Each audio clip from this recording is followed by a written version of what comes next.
Hi there, it's Deborah Irene coming to you today for story time. And the last story that I read to you, I told you that my mother had passed away, and so I was going to be bringing you stories and lessons that she taught me for a few months in honor of her. So this is number 2. And I'm not going to read you a story from her book, Helen's Heritage, but I do want to remind you that that is available on Amazon and at my website, deborahirene.com, if you want to learn more about my mother and some of her stories. Today, I want to tell you a story of a personal conversation that she and I had several years ago because it's relevant to today. With our elections coming up, I'm not going to tell you how to vote. That's not what this is about. I just want to tell you this little story and this little bit of advice that she gave me back in the 90s. I know many of you out there are concerned about the elections and what's going to happen afterwards. Well, one year when there was a presidential election, I was very torn on who to vote for. And this was back when I was in my 30s. And I was persuaded, coerced, didn't really follow my heart and my gut. I let somebody else influence me. And after I was over, I had a great deal of remorse, because I felt like I had voted wrong and I didn't go with my conscience or my heart. I spoke to my mother about that, and she grabbed my hand and said to me, "Debbie, God can still work through the new president. If the other person gets elected, God can still work. So the most important thing to do is to pray for that president." That was a wonderful piece of advice. And a few years after that, as we were approaching the year 2000, I don't know if you can remember how it was then, but there was a concern about the year 2000 approaching and what was going to happen. Were the banks going to shut down because it was rolling over to a new millennium? There was a great deal of concern. And so in my journal that year, I woke up January 1, 2000. I just want to read you this little bit that I wrote in my journal. I wrote in quotes, Y2K scare. It was a scare. And I said, "Everything is fine this morning. Nothing seems to have shut down. It's the beginning of a new year, a new decade, a new century, new millennium. I thank God for His mercy and His faithfulness." And then I wrote something in my journal that was not my quote, that always was a good meditation for me. And it came from a book.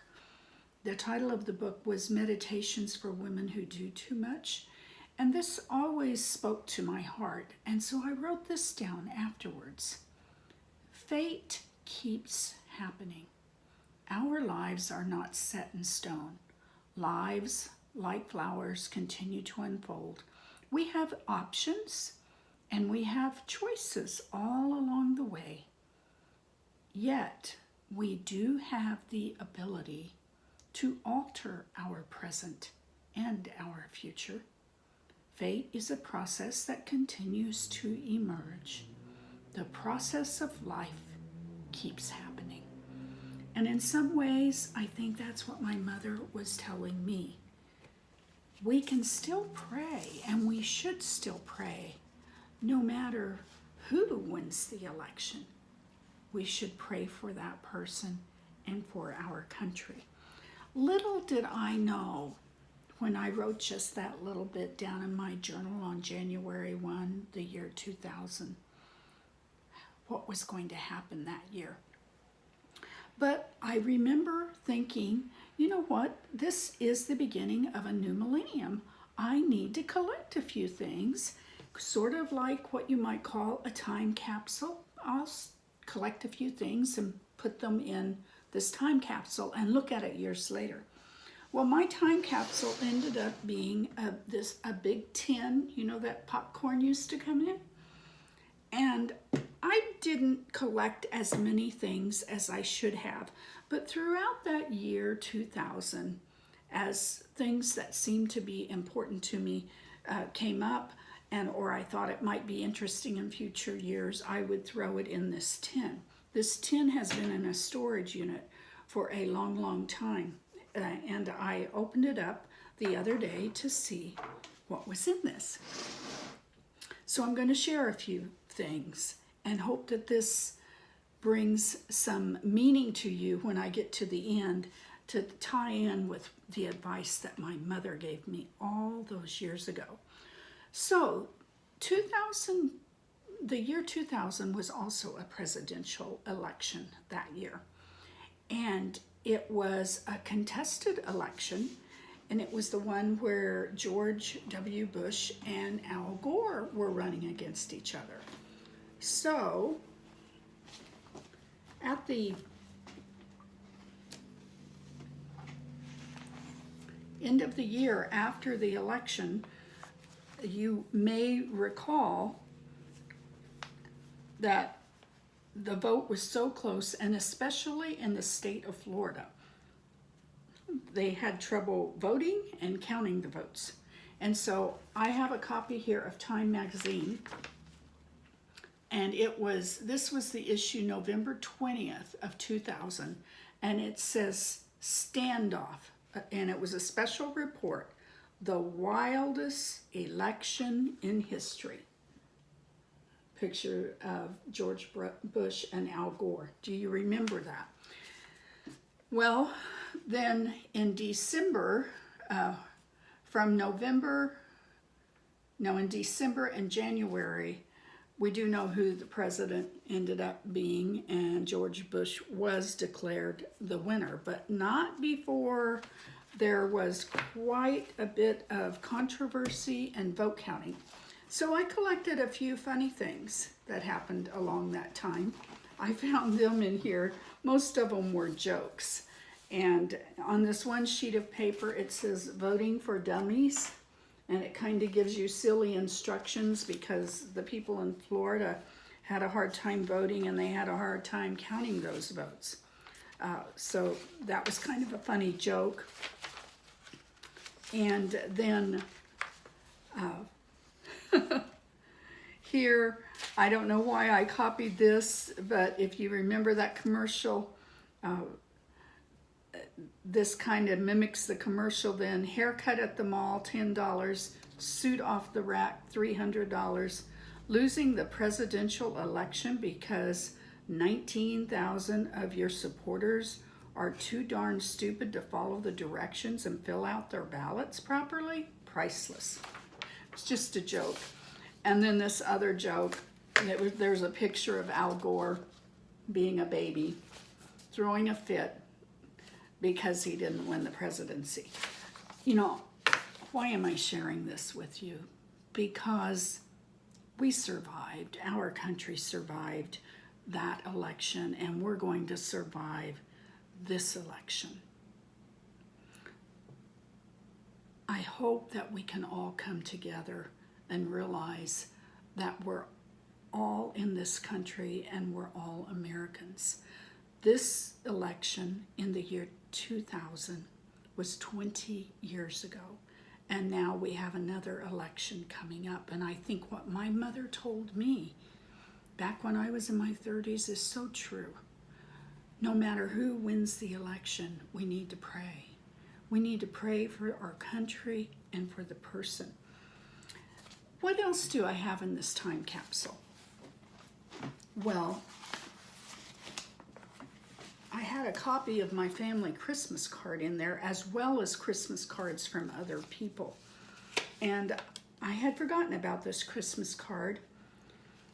And the front of the card shows a picture of the world and a dove, and it says, after 2,000 years, Christmas still has the power to touch our hearts, bless our lives, and change our world.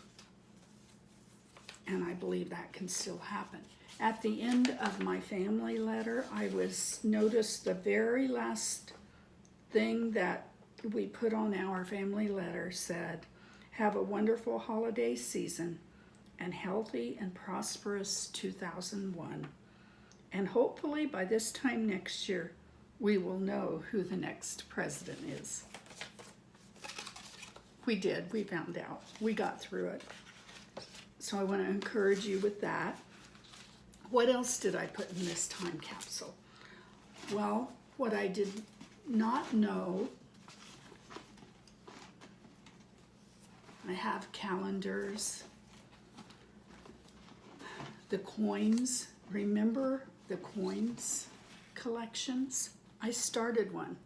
I didn't get it finished, but I started it, and I started several of them for my sons. I didn't quite get them all collected. Maybe I need to do that. The state quarters. I have a baseball schedule for the Kansas City Royals from the year 2000. What I did not know is what would happen the following year in 2001. None of us knew what would happen. And I happened to put a few things in here about that solemn time that happened a year later. It's a picture of a bald eagle crying. September 11, 2001. Our country got through that as well.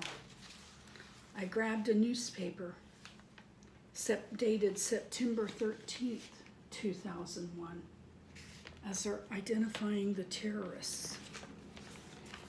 And please bear with me while I read one more thing to you. There was going around, we didn't really have social media in those days, but we did have email. And someone shared these thoughts with me. It was in an email. I don't know who the author is. And let me just read this to you. What a difference a day makes.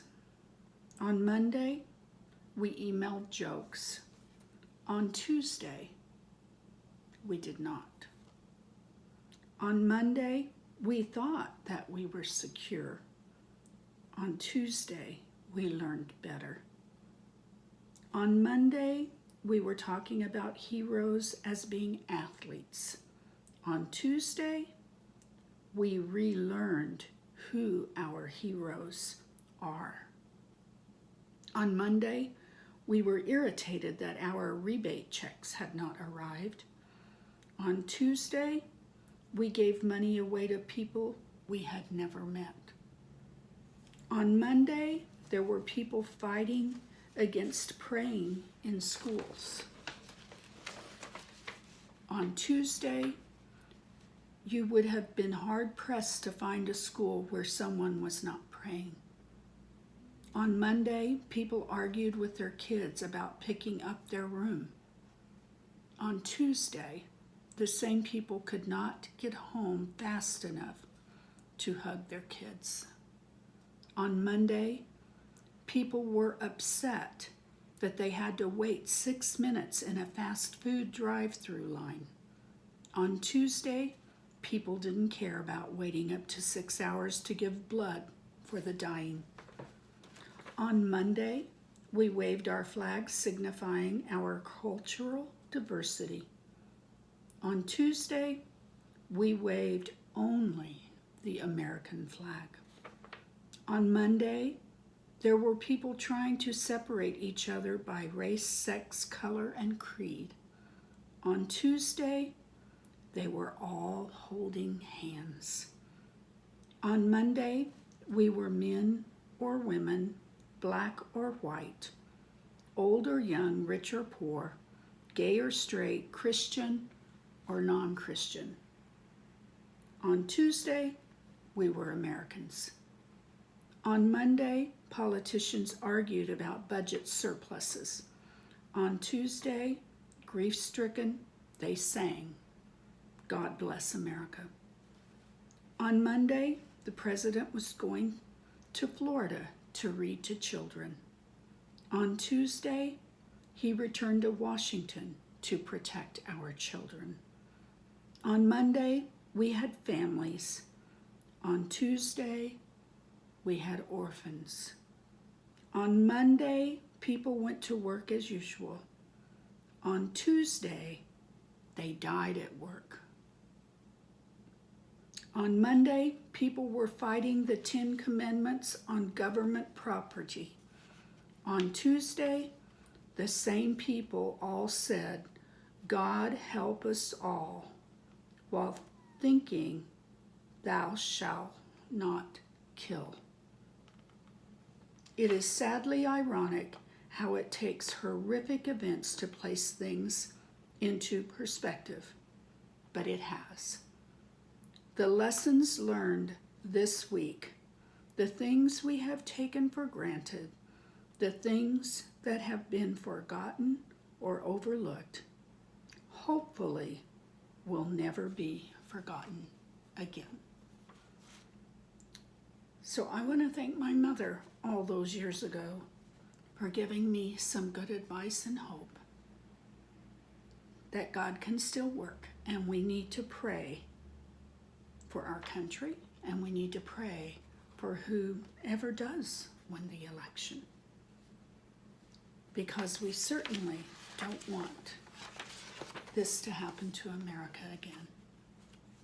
I thank my mother for her wisdom.